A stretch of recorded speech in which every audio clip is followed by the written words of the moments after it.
السلام عليكم ورحمة الله وبركاته. النهاردة هنعمل مع بعض صينية مكرونة بشاميل جوسي، وكمان البشاميل اللي هيبقى بتاعنا كريمي، والحشوة اقتصادية بأقل من ربع كيلو لحمة مفرومة. هنعمل صينية مكرونة بشاميل. أتمنى بقى تعملوا لايك وشير وسبسكرايب للفيديو والقناة على اليوتيوب، وتفعلوا جرس التنبيه عشان يوصل لكم إشعار بكل جديد. زي ما انتم شايفين البشاميل كريمي والمكرونة بشاميل جوسي جميلة كده وطعمها تحفة، والحشوة كمان طعم اللحمة ظاهر فيها، على الرغم ان هي اللي مضاف لها يعني فلفل وطماطم وكده، بس طبعا مش هتضيع طعم الحشوه بتاعتنا. هنحط بصلتين كبار في معلقه سمنه بلدي كده كبيره. طبعا المكرونه البشاميل اللي بتحب الدهان فيها يكون كويس، مش قليل. وهنشوح فيها البصلتين كده بتوعنا الكبار على نار عالية لغاية ما يصفر والبصلة تدبل مننا. وهنحط اللحمة برضو على نار عالية لغاية ما اللحمة تتشوح معانا. اللحمة المفرومة هتتشوح معانا زي ما انتم شايفين كده مع البصلة. ونحط الملح، طبعا ما نحطش ملح كتير عشان لسه هنحط مكعب مرق الدجاج وبيكون فيه لحمة. وهنحط الفلفل الأسمر، وهنحط مكعب مرق الدجاج، ونقلب المكونات مع بعضها ونسيبها لغاية ما اللحمة تتشوح مع البصلة وتاخد لون.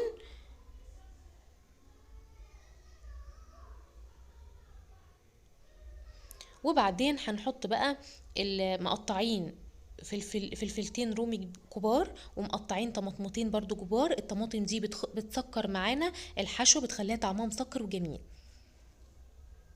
هنا هنضيف المكونات بتاعتنا ديت على نار عالية، ولسه بعد ما تنزل بقى الطماطم والفلفل، لما ينزلوا المية بتاعتهم واللحمة تشربه، هنبدأ نوطي النار لغاية ما تشرب خالص المية. وبعدين تبدأ تدبل المكونات، وبعدين نطفي عليها. هنا طبعا حاطين بقى لحمه مفرومه جنبنا، وهنعمل البشاميل بتاعنا في حله على النار. هنبقى عندنا 3 معالق كبار سمنه. دي مقادير كيلو لبن هنعمل منه بشاميل. والمكرونه هتبقى نص كيلو مكرونه اقلام. هنحط بقى 3 معالق كبار سمنه بلدي، والسمنه البلدي بتخلي طعم المكرونه البشاميل تحفه. 3 معالق كبار سمنه بلدي، و3 معالق كبار دقيق منخول كويس زي ما انتم شايفين كده. وطبعا السمنه تكون مش سايحه، السمنه تكون يعني ماسكه نفسها شويه عشان المعلقه تاخد كميه كويسه من السمنه، تكون مناسبه للدقيق اللي احنا هنحطه. وطبعا 3 معالق كبار برضو هرميين من الدقيق. وده طبعا الكميه دي كويسه ان هي تعمل بشاميل كريمي لكيلو من اللبن. طبعا هنشوح بقى الدقيق مع السمنه لغايه ما اللون الدقيق يحمر ويطلع له ريحته كده. وبعدين هنحط كيلو اللبن بتاعنا. وبعدين هنحط مع كيلو اللبن هنحط كوبايه ميه على اللبن ده. يعني هنحط كيلو من اللبن، وهنحط كوبايه ميه كمان على البشاميل بتاعنا. ونحط بقى المكونات بتاعتنا: ملح وفلفل اسود، وهنحط مكعب مرق الدجاج، وهنقلب ده كله على النار. ونفضل نقلب نقلب نقلب نقلب علشان البشاميل يتقل معانا. وطبعا عشان ما يخرصش منك ولا يكون فيه تكتلات، لازم البشاميل اللي معاكي يطلع ناعم، ما فيهوش مش ما يكونش مخرز ولا فيه تكتلات كده. طبعا اللحمه المفرومه بتاعتنا خلاص كده خلصت خالص. كل حاجه استوت اهيت، وطبعا شربت الميه بتاعتها، واللحمه استوت مننا وبقت كويسه وطعمها كويس، وملحها كمان مظبوط. طبعا هنطفي عليها النار بقى، ونقلب في البشاميل لغايه ما قلنا يتقل معانا ويبقى كريمي.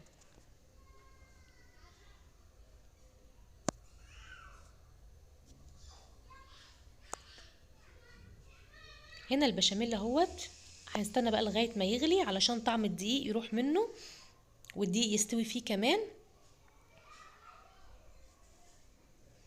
هنا البشاميل اهوت بقى كريمي. هنسيبه طبعا لغايه اما يعني كمان اما يبرد هيتقل كمان معانا.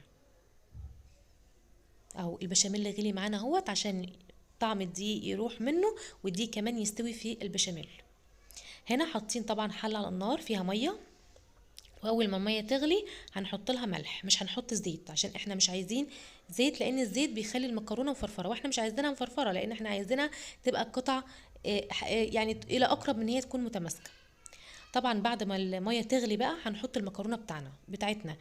وطبعا اول ما بنحط المكرونه والملح، الميه بعد ما بتغلي بتهدى، لان بتحط لها حاجه درجه حرارتها اقل طبعا من درجه حراره الميه، فبتخلي الميه تهدى خالص. فهنغطي بس نص تغطيه كده لغايه ما الميه تغلي، وبعدين نرفعها على طول. طبعا هنسلق المكرونه 3/4 سليق. 3/4 سليق يعني يكون فيها، اما تيجي تقسمي المكرونه كده هتلاقي فيها خط ابيض في المكرونايه، ده معناها 3/4 سليق، يعني ما تكونش سوا كامل.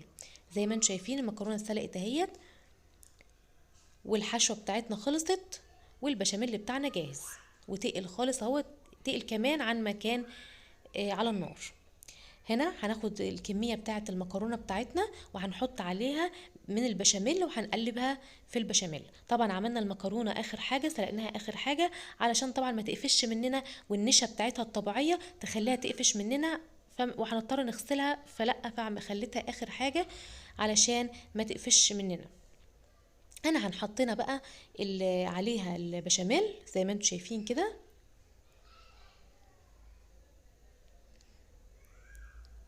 وهنحط البشاميل في ارضيه الصينيه.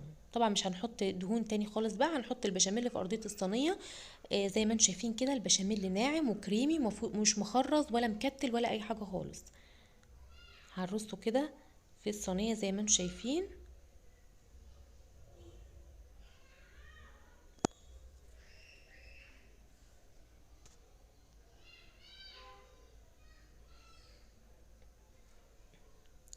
هناخد بقى نص كمية المكرونة وهنحطها في أرضية الصينية ونوزعها كده في أرضية الصينية بتساوي.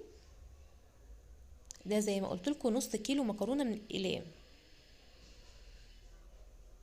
هنفرده كده في أرضية الصينية.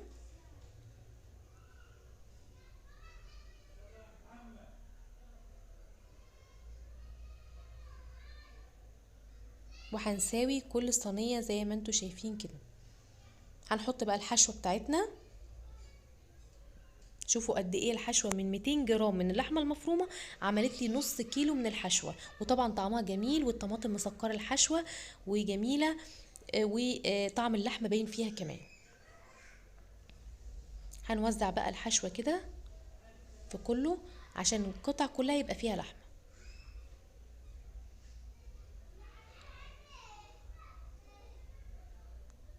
زي ما انتم شايفين كده. هنحط بقى النص التاني من كميه المكرونه على الوش.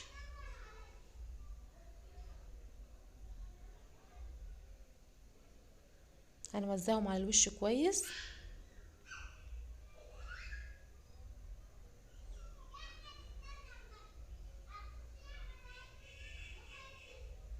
وطبعا البشاميل ممكن تحطي له، لو انت بدل كوبايه الميه اللي انت هتزوديها ممكن تحطي له، لو هتسلقي المكرونه الاول ممكن تحطي له كوبايه من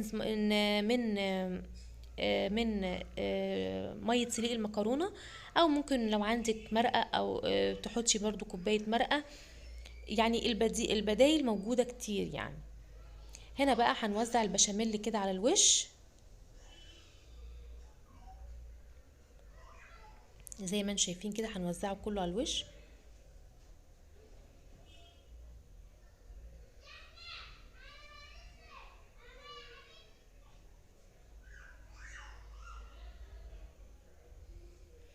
هنحط كمان بقى باقي معانا سمنه بلدي، هنوزعها برضو على الوش كده عشان بتدي ريحه جميله، وكمان بتدي لون كويس للمكرونه. هنوزعها على الوش زي ما انتم شايفينها كده. طب ما عندكيش مثلا سمنه بلدي، لو عندك قشطه وش اللبن ممكن تدحيها مع سمنه نباتي عادي، او مثلا 5 معالق من اللبن كده بوش اللبن كده. لو وش اللبن مش تخين يعني، ممكن تاخدي 5 معالق من وش اللبن كده برضو تدحيهم مع السمنه، هيديكوا ريحه كويسه جدا تعملي بيها المكرونه. يعني الطرق سهله جدا تدي طعم وريحه كويسين، وما تكلفناش كمان. هنا حطيناها في الفرن بقى على درجه حراره عاليه من فوق ومن تحت لغايه ما تغلي معانا، والاحراف تحمر كده والوش يحمر ويدينا لون جميل، ونطفي عليها. بس لازم تكون درجة الحرارة عالية. ونعرف منين انها استوت من تحت كمان لما الاحراف بتاع المكرونه تستوي، يعني تحمر شويه كده، ابدا ان انا ان انا اطفي عليها، واكون طبعا الكاميرا يعني ظلمه اللون بتاعها والله. هنا بقى هنقطعها، طبعا سيبناها ما بردت شويه، طلعت زي ما انتم شايفين كده. المكرونه جوسي وجميله وطعمها جميل والحشوه مظبوطه وملحها مظبوط. والسلام عليكم ورحمه الله وبركاته.